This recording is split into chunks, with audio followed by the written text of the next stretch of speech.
Okay, so I am looking at my cookbook that I brought with me. I brought a bunch of cookbooks with me. I have a lot of them.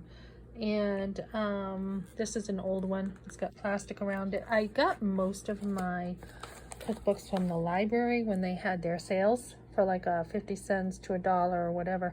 So this one, I'm putting it on my menu plan. And I need to broaden my horizons here and cook more. So I'm going to be cooking on my nutrition channel if you want to join me, and sharing recipes of things I want.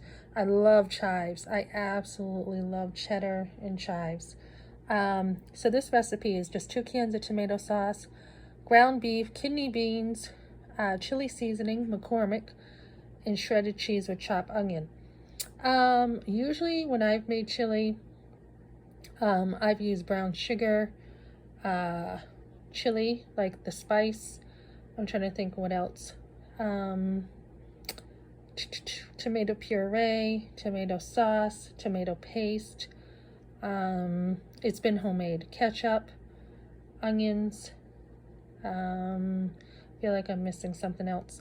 But yeah, oh, Worcestershire sauce. Yeah, that's it. So if you want to make this, this is a cheap, easy meal, and it goes really far.